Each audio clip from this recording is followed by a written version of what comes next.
മലയാളിലെ മറ്റൊരു ഓൺലൈൻ ക്ലാസ്സിലേക്ക് എല്ലാ കൂട്ടുകാർക്കും സ്വാഗതം. അപ്പോൾ നമ്മളിന്ന് പഠിക്കാനായിട്ട് പോകുന്നത് +2 ജിയോഗ്രഫിയിലെ ഫസ്റ്റ് ചാപ്റ്റർ ആയിട്ടുള്ള human geography nature and scope എന്ന് പറയുന്ന ചാപ്റ്ററാണ്. അപ്പോൾ നമ്മൾ +1 പഠിച്ചതെന്ന് പറയുന്നത് ഫിസിക്കൽ ജിയോഗ്രഫിയും അതുപോലെ തന്നെ ഇന്ത്യൻ ജിയോഗ്രഫിയുമാണ് നമ്മൾ അതിൽ പഠിച്ചത്. അപ്പോൾ നമ്മൾ ഈ +2 പഠിക്കാനായിട്ട് പോകുന്നത് ഹ്യൂമൻ ജിയോഗ്രഫിയെ പറ്റിയാണ്. അതുപോലെ ഹ്യൂമൻ ജിയോഗ്രഫിയിലെ ഇനിഷ്യൽ പോർഷൻസ് ഒക്കെ നമ്മൾ ഫിസിക്കൽ ജിയോഗ്രഫിയുടെ ആ ഒരു ഫസ്റ്റ് ഏരിയയിൽ നമ്മൾ ഡിസ്കസ് ചെയ്തിട്ടുണ്ടായിരുന്നു. അപ്പോൾ നമുക്ക് ഈ ഒരു ചാപ്റ്ററിൽ പഠിക്കാൻ പോകുന്നത് ഹ്യൂമൻ ജിയോഗ്രഫിയുടെ ബേസിക് ആയിട്ടുള്ള കാര്യങ്ങളാണ്. അപ്പോൾ നമുക്ക് ആദ്യം തന്നെ ഹ്യൂമൻ ജിയോഗ്രഫിയുടെ ഡെഫിനിഷൻ കൊണ്ട് സ്റ്റാർട്ട് ചെയ്യാം. Human geography is the synthetic study of relationships between human societies and earth surface. അപ്പോൾ വളരെ സിമ്പിളായിട്ട് പറയുകയാണെങ്കിൽ നമ്മുടെ ഹ്യൂമൻ ജിയോഗ്രഫി എന്ന് പറയുന്നത് എന്തൊക്കെ തമ്മിലുള്ള റിലേഷൻഷിപ്പാണ് കാണിക്കുന്നത്? ഹ്യൂമൻ സൊസൈറ്റിയും അതുപോലെ തന്നെ എർത്ത് സർഫസുമായിട്ടുള്ള റിലേഷൻഷിപ്പാണ്. അപ്പോൾ അതിനെക്കുറിച്ചുള്ള സിന്തറ്റിക് സ്റ്റഡിയാണ് ഏതെന്ന് പറയുന്നത് ഹ്യൂമൻ ജിയോഗ്രഫി എന്ന് പറയുന്നത്. അപ്പോൾ എന്താണ് ഹ്യൂമൻ ജിയോഗ്രഫി എന്ന് പറയുന്ന സിമ്പിൾ ടേംസിൽ? Human geography is the synthetic study of the relationships between human beings and earth surface. അപ്പോൾ ഹ്യൂമൻ സൊസൈറ്റീസും അതുപോലെ തന്നെ എർത്ത് സർഫസും തമ്മിലുള്ള ആ ഒരു റിലേഷൻഷിപ്പിനെ കുറിച്ചുള്ള സിന്തറ്റിക് സ്റ്റഡിയാണ് ഏതെന്ന് പറയുന്നത് ഹ്യൂമൻ ജിയോഗ്രഫി എന്ന് പറയുന്നത്. അപ്പോൾ നമ്മൾ ഈ ഹ്യൂമൻ ജിയോഗ്രഫിയിൽ എന്തിനെ പറ്റിയായിരിക്കും പഠിക്കുക? പ്രധാനമായിട്ടും നമ്മളതിൽ പഠിക്കുക എർത്തും അതുപോലെ തന്നെ ഹ്യൂമൻ ബീയിങ്സും തമ്മിലുള്ള ഇൻ്ററാക്ഷൻസ് ആയിരിക്കും, അല്ലെങ്കിൽ ഇൻ്റർ റിലേഷൻസ് ആയിരിക്കും. അപ്പോൾ നമ്മളതിൽ പ്രധാനമായിട്ടും പഠിക്കുന്ന റിലേഷൻഷിപ്പ് ആരൊക്കെ തമ്മിലുള്ളതാണ്? എർത്തിനെ കുറിച്ചും അതുപോലെ തന്നെ ഹ്യൂമൻ ബീയിങ്സിനെ കുറിച്ചുമാണ്. അപ്പോൾ എർത്തിനെ എങ്ങനെയാണ് ഹ്യൂമൻ ബീയിങ്സ് ഇൻഫ്ലുവൻസ്ഡ് ആകുന്നത്, അല്ലെങ്കിൽ എങ്ങനെയാണ് നാച്ചുറൽ റിസോഴ്സസിനെ ഹ്യൂമൻ ബീയിങ്സ് യൂസ് ചെയ്യുന്നത് തുടങ്ങിയ കാര്യങ്ങളൊക്കെയാണ് നമ്മൾ എന്തിൽ ചർച്ച ചെയ്യാനായിട്ട് പോകുന്നത്? ഈ ഹ്യൂമൻ ജിയോഗ്രഫിയിൽ ചർച്ച ചെയ്യാനായിട്ട് പോകുന്നത്. അപ്പോൾ human geography offers A new Concepcion of Inter relationships between earth and human beings. അപ്പോൾ ഹ്യൂമൻ ബീയിങ്സും എർത്തും തമ്മിലുള്ള ഇന്റർ റിലേഷൻഷിപ്സിനെ കുറിച്ചുള്ള ഒരു പുതിയ ഒരു കോൺസെപ്ച്വൽ വേ ആണ് ആര് തുറന്നിരുന്നത്? Human geography തുറന്നിരുന്നത്. നമുക്കിനി അതിൻ്റെ നേച്ചറിലേക്ക് നോക്കിയാലോ? Nature of human geography. ഇപ്പോൾ human geography studies the interrelationship between physical environment and socio cultural environment created by human beings through mutual interaction with each other. അപ്പോൾ നമ്മളതിൻ്റെ ഹ്യൂമൻ ജിയോഗ്രഫിയുടെ നേച്ചർ നോക്കുമ്പോഴേക്കും, അതിൻ്റെ പ്രകൃതം എങ്ങനെയാണെന്ന് നമ്മൾ നോക്കുമ്പോഴേക്കും നമുക്കതിൽ മനസ്സിലാക്കാനായിട്ട് സാധിക്കുന്നത് നമ്മൾ നേരത്തെ ചർച്ച ചെയ്തതുപോലെ റിലേഷൻഷിപ്സ് ആണ്. എന്തൊക്കെ തമ്മിലുള്ള റിലേഷൻഷിപ്സ് ആണ്? ഫിസിക്കൽ എൻവയോൺമെൻറ്റും അതുപോലെ തന്നെ ഹ്യൂമൻ ബീയിങ്സിൻ്റെ സോഷ്യോ കൾച്ചറൽ എൻവയോൺമെൻറ്റും തമ്മിലുള്ള ഇൻ്റർ റിലേഷൻഷിപ്പാണ്. ഈ ഇൻ്റർ റിലേഷൻഷിപ്പ് ഉണ്ടായി വരുന്നത് മ്യൂച്വൽ ആയിട്ടുള്ള ഇൻറ്ററാക്ഷനിലൂടെയാണ്. അതായത് ഈ രണ്ട് പാർട്ടീസ് എന്ന് പറയുമ്പോൾ ഒന്ന് ഫിസിക്കൽ എൻവയോൺമെൻറ്റും മറ്റൊന്ന് ഹ്യൂമൻ ബീയിങ്സിൻ്റെ സോഷ്യോ കൾച്ചറൽ എൻവയോൺമെൻറ്റും. ഫിസിക്കൽ എൻവയോൺമെൻറ്റും സോഷ്യോ കൾച്ചറൽ എൻവയോൺമെൻറ്റും തമ്മിലുള്ള ആ ഒരു ഇൻ്റർ റിലേഷൻഷിപ്പ് നമ്മൾ ഉണ്ടാക്കിയെടുക്കുന്നത് അവർ തമ്മിലുള്ള മ്യൂച്വൽ ഇൻറ്ററാക്ഷനിലൂടെയാണ്. ഇപ്പോൾ human geography studies the interrelationship between physical environment and socio cultural environment created by human beings through mutual interaction with each other. ഇനി നമുക്ക് പറയാനുള്ളത് ഈ പ്രകൃതിയും അതുപോലെ തന്നെ മനുഷ്യനുമായിട്ടുള്ള ബന്ധം പല നാൾവഴികളിൽ എങ്ങനെയാണ് രൂപപ്പെട്ട് വന്നത് എന്നതിനെ പറ്റിയാണ് നമുക്കിനി ചർച്ച ചെയ്യാനായിട്ടുള്ളത്. അതായത് ആദ്യകാലങ്ങളിൽ നമുക്ക് പ്രകൃതിയുമായിട്ടുണ്ടായിരുന്ന ബന്ധം എങ്ങനെയായിരുന്നു, അതുപോലെയല്ല പിന്നീടുള്ള കാലങ്ങളിൽ വന്നത്. അപ്പോൾ അതിനെ നമ്മൾ കുറച്ച് പാത്വേസ് ആയിട്ട് തിരിക്കും, കുറച്ച് കോൺസെപ്റ്റ്സ് ആയിട്ട് തിരിക്കും. അത് നമുക്ക് വളരെ ഇമ്പോർട്ടൻ്റ് ആയിട്ടുള്ള കോൺസെപ്റ്റ്സ് ആണ്. ആ കോൺസെപ്റ്റ്സിനെ നമുക്ക് ഡീൽ ചെയ്യാം. അതിനു മുമ്പ് ജസ്റ്റ് ഒരു ഇൻട്രോ ആയിട്ട് നമുക്ക് കുറച്ച് കാര്യങ്ങൾ ചർച്ച ചെയ്യാം. Human beings interact with their physical environment with the help of technology.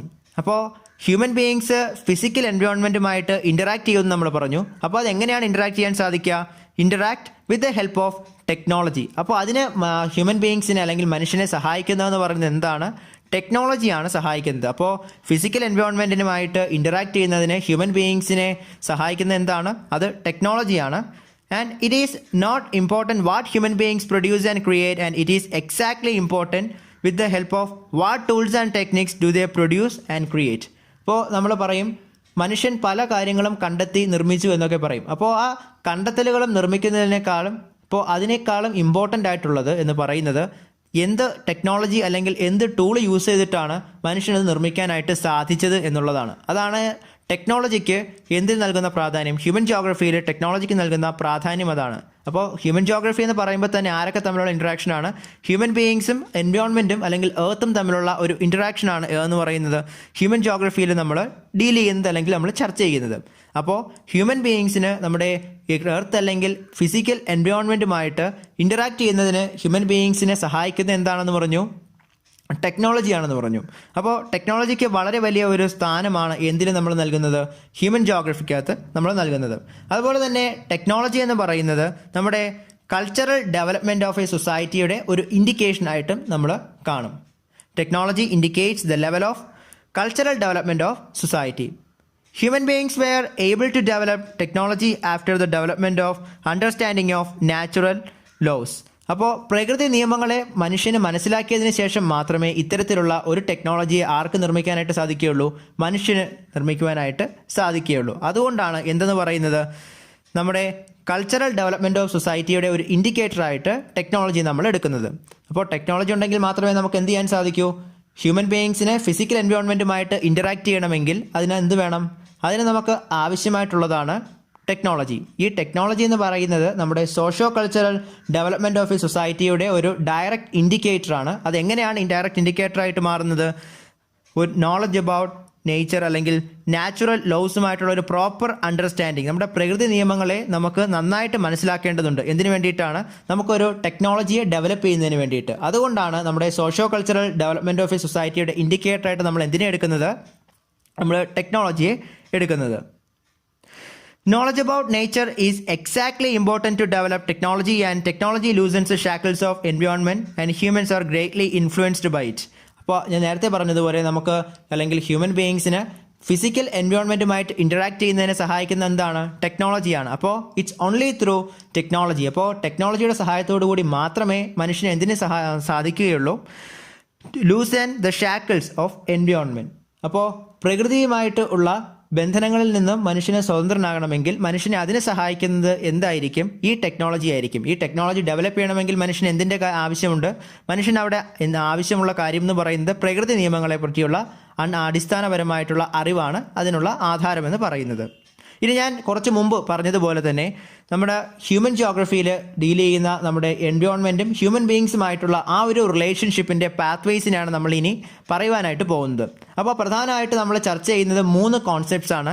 അതിൽ 1 എൻവയോൺമെൻറ്റൽ ഡിറ്റർമിനിസം, 2 പോസിബിളിസം, 3 നിയോ ഡിറ്റർമിനിസം. അപ്പോൾ ഏതൊക്കെയാണ്? എൻവയോൺമെൻറ്റൽ ഡിറ്റർമിനിസം, അതുപോലെ തന്നെ പോസിബിളിസം, അതുപോലെ നിയോ ഡിറ്റർമിനിസം.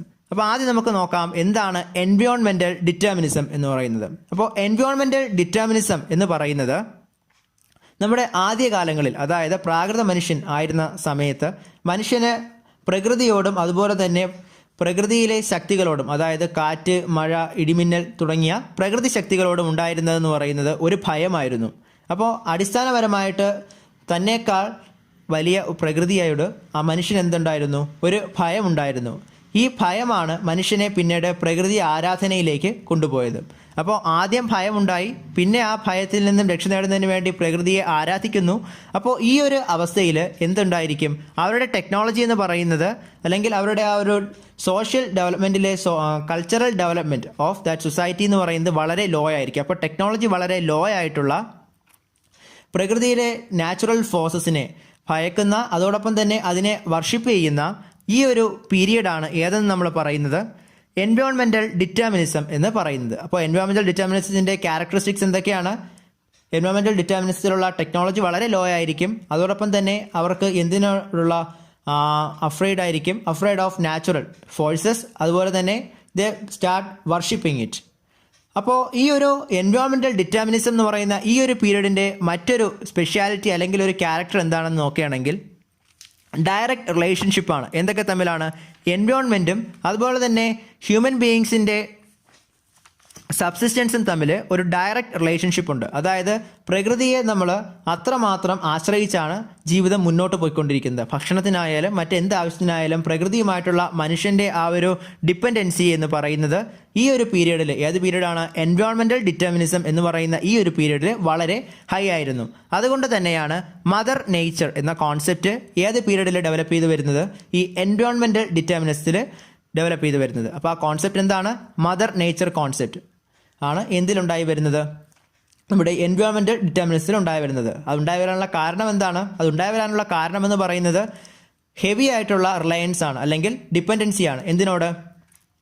നേച്ചറിനോട് അല്ലെങ്കിൽ എൻവയോൺമെൻറ്റിനോട്. എന്തിനു വേണ്ടിയിട്ടാണ്? അവരുടെ സബ്സിസ്റ്റൻസ്, അതായത് അവരുടെ ജീവൻ നിലനിർത്തുന്നതിന് വേണ്ടിയിട്ട് അവർക്ക് വേണ്ട വനവിഭവങ്ങൾ അവർക്ക് കിട്ടുന്നത് എവിടെ നിന്നാണ്? അവർക്ക് കിട്ടുന്നത് പ്രകൃതിയിൽ നിന്നാണ്. അപ്പോൾ പ്രകൃതി നൽകുന്ന വരദാനങ്ങളാണ് അവരെന്തായിട്ട് ഉപയോഗിച്ചിരുന്നത്? അവരുടെ ജീവൻ നിലനിർത്തുന്നതിന് വേണ്ടിയിട്ടും അവർ ജീവിച്ചു പോകുന്നതിന് വേണ്ടിയിട്ടും ഈ കാലഘട്ടങ്ങളിൽ ഉപയോഗിച്ചിരുന്നത്. ഈ കാലഘട്ടത്തിൽ എന്താ മറ്റൊരു പ്രത്യേകത എന്തായിരുന്നു? അവിടെ ഉണ്ടായിരുന്ന ടെക്നോളജി എങ്ങനെയായിരുന്നു? വളരെ ലോ ആയിട്ടുള്ള ടെക്നോളജി ആയിരുന്നു ആ കാലഘട്ടത്തിൽ ഉണ്ടായിരുന്നത്. ഇതാണ് ഏതെന്ന് പറയുന്നത്? എൻവയോൺമെൻറ്റൽ ഡിറ്റർമിനിസം എന്ന് പറയുന്നത്. ഇനി നമുക്ക് അടുത്തത് നോക്കാം. അടുത്തതാണ് പോസിബിളിസം.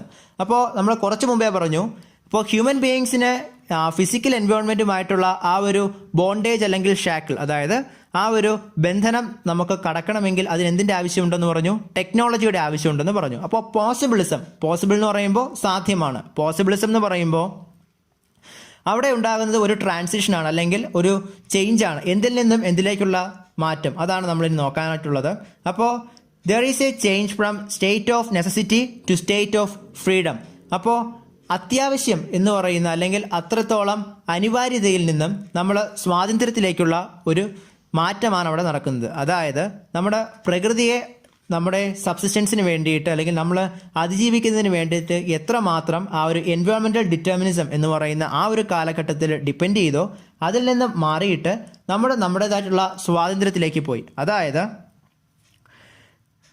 നമ്മുടെ സോഷ്യോ കൾച്ചറൽ ഡെവലപ്മെൻറ്റ് എന്ന് പറയുന്നത് എന്തിൻ്റെ ആധാരമാണെന്ന് പറഞ്ഞു? ടെക്നോളജി എന്ന് പറയുന്നത് നമ്മുടെ സോഷ്യോ കൾച്ചറൽ ഡെവലപ്മെൻറ്റ് ഓഫ് സൊസൈറ്റിയുടെ ആധാരമാണെന്ന് നമ്മൾ നേരത്തെ പറഞ്ഞു, അല്ലെങ്കിൽ ഇൻഡിക്കേറ്റർ ആണെന്ന് പറഞ്ഞു.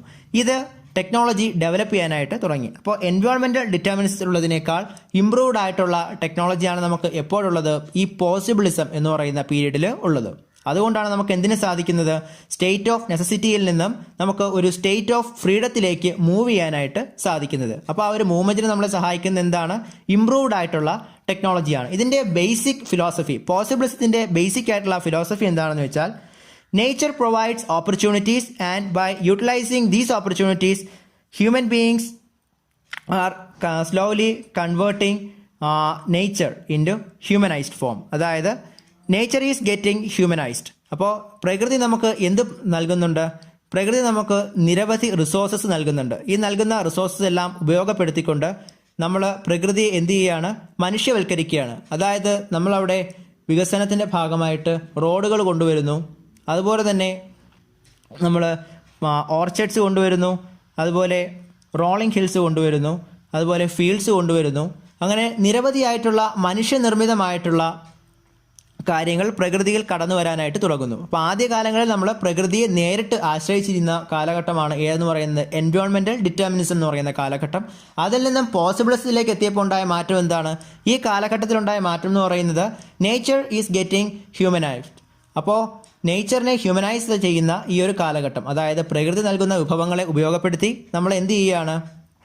പ്രകൃതിയെ മനുഷ്യവൽക്കരിക്കുകയാണ്. ഏത് കാലഘട്ടത്തിൽ ചെയ്യുന്നത്? നമ്മൾ ഈ പോസിബിളിസം എന്ന് പറയുന്ന കാലഘട്ടത്തിൽ ചെയ്യുന്നത്. ഇനി നമുക്ക് മൂന്നാമത്തേത് നോക്കാം. മൂന്നാമത്തേതെന്ന് പറയുന്നത് നിയോ ഡിറ്റർമിനിസം.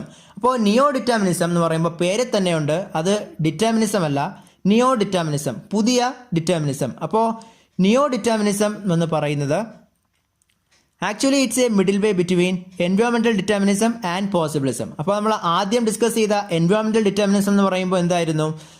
പ്രകൃതി ശക്തികളോടുള്ള ഭയവും ആരാധനയും അതുപോലെ തന്നെ ലോ ലെവൽ ഓഫ് കൾച്ചറൽ ഡെവലപ്മെൻറ്റുമായിട്ടുള്ള ഒരു സൊസൈറ്റി ആയിരുന്നു. അതായത് വളരെ പ്രാകൃതമായിട്ടുള്ള ഒരു സൊസൈറ്റിയെ പറ്റിയാണ് നമ്മൾ അപ്പോഴും സംസാരിച്ചത്. ഏതിൽ? എൻവയോൺമെൻറ്റൽ ഡിറ്റർമിനിസത്തിൽ സംസാരിച്ചത്.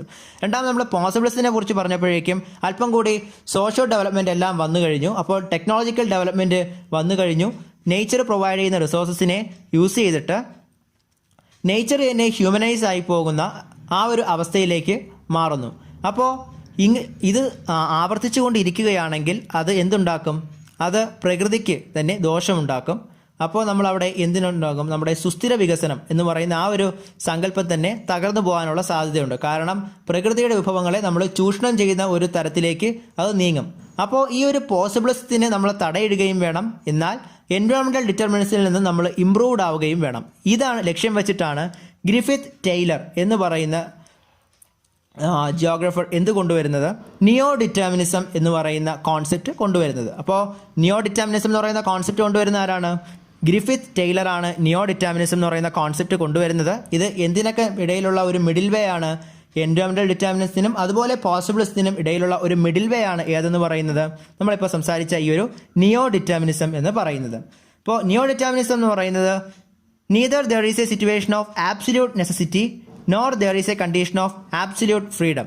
അപ്പോൾ ഒരു ആബ്സല്യൂട്ട് നെസസിറ്റിയും ഇല്ല, അതുപോലെ തന്നെ ഒരു ആബ്സല്യൂട്ട് ഫ്രീഡവുമില്ല. ഇൻ ബിറ്റ്വീൻ ദീസ് ടു, അതായത് നമ്മുടെ പ്രകൃതിയുമായിട്ട് വളരെ ഡിപ്പെൻഡൻ്റ് ആയിട്ട് താമസിച്ചിരുന്ന ടെക്നോളജി വളരെ ലോ ആയിട്ടുള്ള ഒരു അവസ്ഥയിലേക്ക് മടങ്ങിപ്പോകാനും പാടില്ല. അതുപോലെ തന്നെ ഒരു പരിധിക്കപ്പുറം നമ്മുടെ നാച്ചുറൽ റിസോഴ്സിനെ നമ്മൾ എക്സ്പ്ലോയിറ്റ് ചെയ്യാനും പാടില്ല. കാരണം നമ്മൾ എപ്പോഴും സസ്റ്റൈനബിലിറ്റി എന്ന് പറയുന്ന പ്രിൻസിപ്പിൾ കീപ്പ് ചെയ്യണം. നമുക്ക് ഉള്ള നാച്ചുറൽ റിസോഴ്സ് വരും തലമുറയ്ക്കും കൂടി നമ്മൾ കരുതി വെക്കണം. അപ്പോൾ അങ്ങനെയുള്ള ഒരു ലോങ് ടേം പ്ലാനോട് കൂടി റിസോഴ്സിനെ യൂട്ടിലൈസ് ചെയ്യണം എന്നുള്ളതാണ് ഗ്രിഫിത്ത് ടെയ്ലർ കൊണ്ടുവന്ന ഈ ഒരു നിയോ ഡിറ്റർമിനിസം എന്ന് പറയുന്ന ഈ ഒരു കോൺസെപ്റ്റിൽ നമ്മൾ ചർച്ച ചെയ്യുന്നത്. അപ്പോൾ ഇന്നത്തെ ക്ലാസ്സിൽ നമ്മൾ എന്തൊക്കെയാണ് പഠിച്ചത്? ഇന്നത്തെ ക്ലാസ്സിൽ നമ്മൾ പഠിച്ചത് ഒരു ഹ്യൂമൻ ജിയോഗ്രഫിയെക്കുറിച്ചുള്ള ഒരു ഇൻട്രൊഡക്ഷൻ നൽകി. അതോടൊപ്പം തന്നെ ഹ്യൂമൻ ജിയോഗ്രഫിയുടെ നേച്ചറിനെ പറ്റി നമ്മൾ സംസാരിച്ചു. അതുപോലെ തന്നെ പ്രകൃതിയും മനുഷ്യനുമായിട്ടുള്ള ഇൻറ്ററാക്ഷൻസിൻ്റെ നാൾവഴികളെ പറ്റി നമ്മൾ സംസാരിച്ചു. അപ്പോൾ ഇതിനെക്കുറിച്ചുള്ള എന്തെങ്കിലും സംശയങ്ങളുണ്ടെങ്കിൽ ദയവായിട്ട് അത് കമൻറ്റ് സെക്ഷനിൽ കമൻ്റായിട്ട് ചോദിക്കുക. അതിൻ്റെ മറുപടി നിങ്ങൾക്ക് നൽകുന്നതാണ്. അതുപോലെ തന്നെ നമ്മുടെ വിദ്യാസാഗറിൻ്റെ കൂടുതൽ ഓൺലൈൻ ക്ലാസ്സുകൾ ലഭ്യമാകുന്നതിന് വേണ്ടിയിട്ട് ചാനൽ ഒന്ന് സബ്സ്ക്രൈബ് ചെയ്യാം. അതോടൊപ്പം തന്നെ അതിൻ്റെ സൈഡിൽ കാണുന്ന ബെല്ലൈക്കൺ കൂടി ഒന്ന് എനേബിൾ ചെയ്യുക. അപ്പോൾ നമ്മുടെ അധ്യാപകർ ഇടുന്ന വീഡിയോസ് നിങ്ങൾക്ക് അപ്പോൾ നോട്ടിഫിക്കേഷനായിട്ട് ലഭ്യമാകുന്നതാണ്.